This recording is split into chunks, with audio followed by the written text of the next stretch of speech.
So guys, remember how Tulsi Gabbard's main selling point beyond everything else was the whole anti-war thing, which she was very, very sincere about and very, very committed to. I mean, she ended up backing off the Medicare for All thing, and she spent the past year or so doing nothing but playing up Republican support, and then she left Congress altogether. But the anti-war thing was that one consistent element of her political advocacy. She never dropped off of it, or has she? Congresswoman, thanks so much for coming on. So you get to lie, I mean, this will not shock you because you've seen it so much, but you get to lie about the loss of human life, you get caught, and nothing happens to you? What kind of system is that? I mean, this kind of accountability is critical. I want to point out first that anytime there are civilian casualties in war, it is tragic and terrible. Yeah. Okay. War is a terrible thing. And, True. And I think it's important for the American people to understand that Islamist jihadists are continuing to wage war against us. We had it. We had it for a very brief length of time. This is a story about attacking a U.S. allied aid worker in Kabul, okay? And 7 children dead, atomized in an explosion. And war is a terrible thing. So when war is brought to our shores by the jihadist Islamist extremists, Tulsi Gabbard is very Islamophobic, very consistently, you know.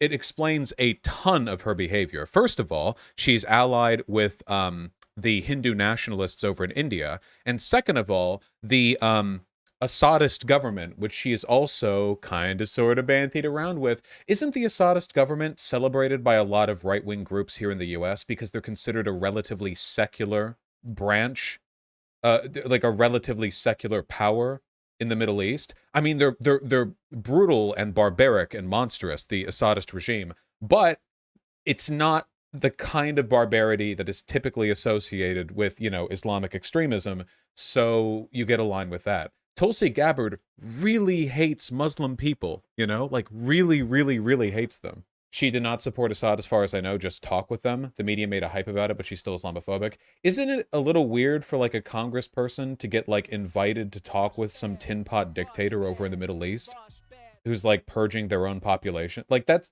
is a little weird, right? And it's not just that they talked. I'm pretty sure it's gone a little bit beyond that, but have to look further into it. It's been a little while since I've had to refresh those talking points. And the Islamist ideology, not the same as the religion of Islam, but this Islamist ideology, which is a political ideology that inspired the terrorist attacks on our country on 9/11, is the greatest threat that we're facing right now in this country and the world. Remember, this is explicitly about military accountability for lying about an attack on a civilian that killed a bunch of kids and civilians. She has taken that and just spiraled off into talking about Islamic extremism, which had nothing to do with this attack. The guy who was killed wasn't an Islamic extremist. Tucker Carlson was right when he opened the segment. We do need military accountability for whatever processes fail and lead to these civilian deaths.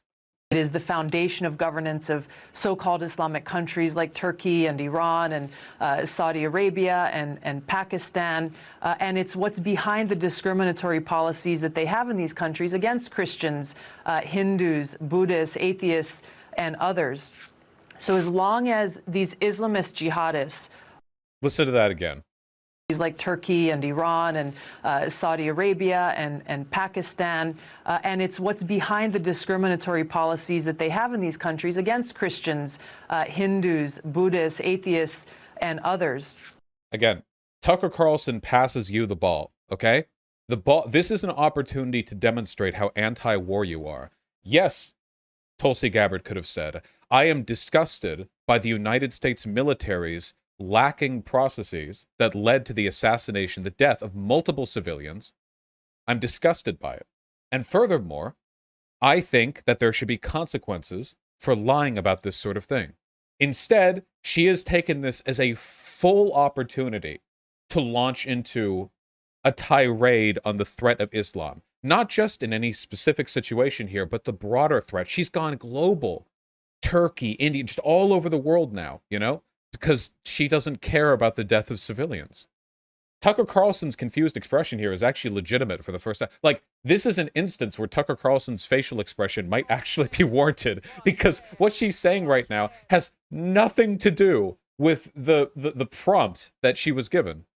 So as long as these Islamist jihadists are waging war against us, we have to work to defeat them militarily and ideologically. And militarily, we have two choices in how we do that. Number one, we can continue to invade and occupy and nation-building countries around the world, just as we did in Afghanistan, at great cost.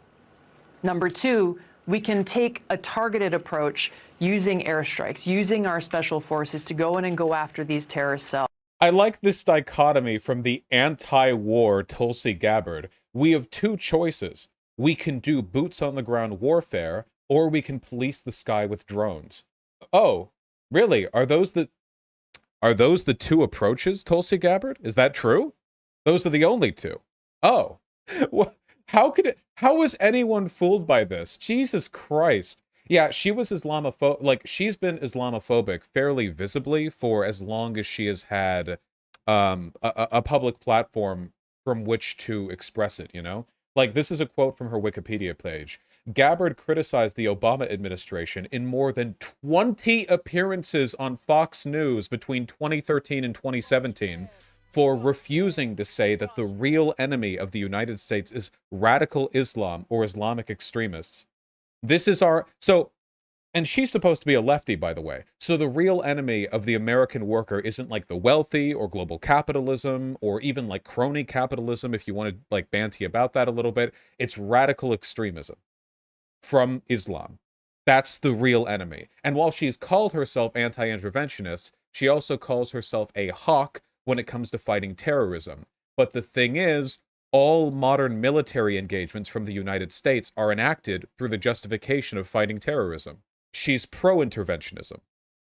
Just flat out. How did people get fooled by this? Like, what has she done? What did she do that was positive, that has led anyone... She's hot. She's hot. The reality is that the cost to the American people, the cost to our troops, the cost to civilians will be far less if we take this very targeted approach to go after these jihadists. Oh yeah, by the way, she didn't just meet with Assad, she's been skeptical about his use of chemical weapons. Terrorist cells, then if we continue making the very same mistakes that we saw in Afghanistan and other parts of the world of invasion, occupation, and nation building. Very nice. Full on pro-war. Just complete. Yeah, she went over there. Why weren't the windows open? You know, full on like pro-war advocacy here. Absolutely bonkers stuff. She didn't get popular because the Dore and Ball type sympathy. Well, like Jimmy Dore and Crystal Ball and what have you. I mean, the sympathy towards her. She is a fundamentally like right-wing candidate, or she was a fundamentally right-wing candidate. She's an epitomization of the way in which people on the right will appeal towards left-wing aesthetics in order to pull them away. What does Crystal Ball actually spend her time advocating for? You can tell not by which policies they act on, or sorry, not which policies they believe, but which they act on. You guys understand that, right? It's important to keep that in mind, you know? What people claim they believe means nothing in the face of what they actually spend their time doing. It's really important to recognize that, because otherwise you have people who have an entire, like, retinue of progressive policies that they totally support, but they spend all of their actual political capital advocating for war, for Islamophobia, and for the defense of tyrants. And Tulsi Gabbard has always leaned really hard into that. You know, Bernie Sanders puts his money where his mouth is. Every time that guy opens his mouth, he talks about the stuff people like him for. But every time Tulsi Gabbard opened her mouth, she would say shit that her followers would go like, oh, she doesn't mean it. It's not that big of a deal. Just, you know, she's very pro-healthcare. Yeah, stuff like that. And that's all we get. Anyway, yeah, Tulsi Gabbard has pretty much run out. I think she's burned out of any like good faith that she's going to get on the left. So Tulsi Gabbard's only route forward for political relevance is going to be, I think, to continue to basically align with the right. What is she? If I look at her on Twitter, what are the last few things she posted? First of all, she doesn't follow me on Twitter, and that's just the death knell right there. You know, Bernie Sanders, AOC, they follow me. That's how you know they're worth something. What are we looking at here? That's not true, by the way. I was lying. You to the men and women of the FBI in your protect them, live in What are we fear referring to? when, like Simone said, they see is a little. Wait, what is this a reference to? Is this poetry? Or is this just okay? The FBI Nasser case? I haven't followed up. I don't know enough about it to. Oh yeah, Simone Biles, the other victims, the U.S. Senate was devastating and sickening. The FBI chose to turn a blind eye to the abhorrent crimes Larry Nasser committed and protect this rapist pedophile repeatedly must not hurt. Well, okay, that's fine, sure. Aloha, you haven't heard much of me lately. I've been gone for the last 4 months on an active duty tour and deployment to Africa as a civil affairs officer supporting a special forces mission to go after Al-Qaeda affiliated jihadists. Damn, dude. Don't even talk to Tulsi Gabbard before she's had her hot steaming cup of killing Muslims in the morning. Jesus. Let us never forget it was the Islamist ideology which inspired the terrorist attacks and declaration of war against America on 9/11. Shouting out Joe Rogan, Krishna, talking about Afghanistan, Al-Qaeda terrorists attacked us in 9/11. Islam bad. Hearts go out to the families, the brothers and sisters who were killed and wounded in the terrorist attacks in Kabul. It's just interesting how, like, she's supposed to have, like, a broader left-leaning bent, but it seems like everything that she does is oriented around, like, Islamophobia and occasionally, like, some other stuff. But nothing that we're really looking at right here is, like, left-leaning, I guess? Like, this could come from any Twitter account, you know?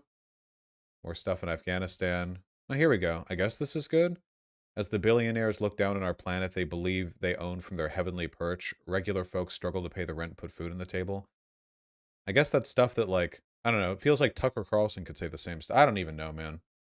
Her replies are always filled with people telling her to become a Republican. Yeah, well, she's super well favored by the right, I think. Half the Bernie supporters wanted her for VP in 2020 in a weird timeline that would have happened. That would have been incredibly strange. Is she? Yeah, she's also like a TERF, yeah. I don't know. Just weird stuff. Just a weird candidate altogether, you know? Just a really fucking weird candidate, IMO. I don't think she's like a secret crypto Nazi or whatever. I just think that the Islamophobia probably like supersedes most other political considerations she holds. Anybody who still likes her these days, though, on the left, probably pretty sussy. Pretty sussy, pretty baka.